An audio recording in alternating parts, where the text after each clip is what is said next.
भाई कोई कहे कि हमें खुदा दिखाओ, अगर है तो दिखाओ, या ये कि खुदा के एग्जिस्टेंस पर एम्पेरिकल एविडेंस दो, तो ये है दर हकीकत गलत टूल का इस्तेमाल करना।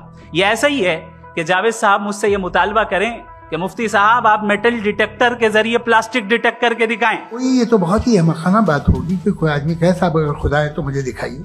ये तो जाहिलाना बात हुई। मैंने तो नॉर्थ पोल नहीं देखा है, मगर मैं मानता हूं कि नॉर्थ पोल है।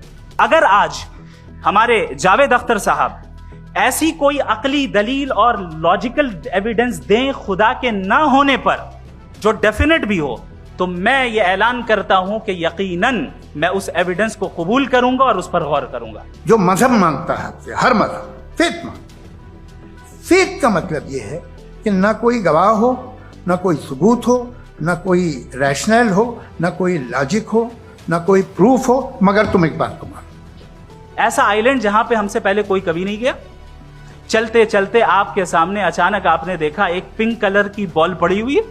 सबसे पहला सवाल आपके जहन में क्या आएगा कि ये बॉल यहां क्यों आई, कैसे आई, ये पिंक कलर की ही क्यों है, कोई और कलर भी हो सकता था। नेचुरली आप इस तरफ पहुंचेंगे कि कोई ना कोई है जिसने इन स्पेसिफिक प्रॉपर्टीज के साथ इस बॉल को बनाया है और यहां पे रखा है। हर मजहब आपसे एक चीज मांगता है, फेथ। ये फेथ क्या चीज होती है? दुनिया का हर मजहब फेथ पे टिका है, और फेथ का मतलब है एक ऐसा यकीन जिसका कोई सबूत, कोई गवाह, कोई रैशनल नहीं। सारे मजहब सब जानते हैं ये दुनिया कैसे बनी थी, कैसे मिटेगी, मरने के बाद क्या होगा, इनको सब इल्म है। इनको किसी को डायनासोर होते थे पहले ये नहीं पता था, किसी को नहीं पता। और सज्जनों, डज गॉड एग्जिस्ट? इस सवाल का जवाब सब अपने अपने तहीं खोजने की कोशिश कर रहे हैं।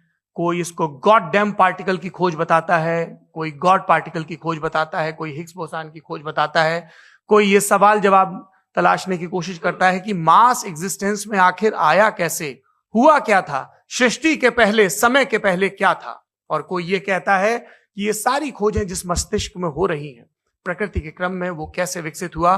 मैं उम्मीद करता हूं कि हम आज इन बुनियादी सवालों के कुछ जवाब हासिल करने में कामयाब हूं। मैं सबसे पहले मंच पर आमंत्रित कर रहा हूं मुफ्ती शमाइल नदवी साहब को। आइए सर जी।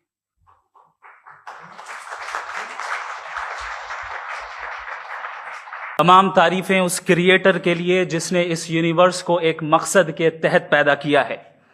रिस्पेक्टेड जनाब जावेद अख्तर साहब, मिस्टर सौरभ द्विवेदी, और respected audience, thank you all for being here today.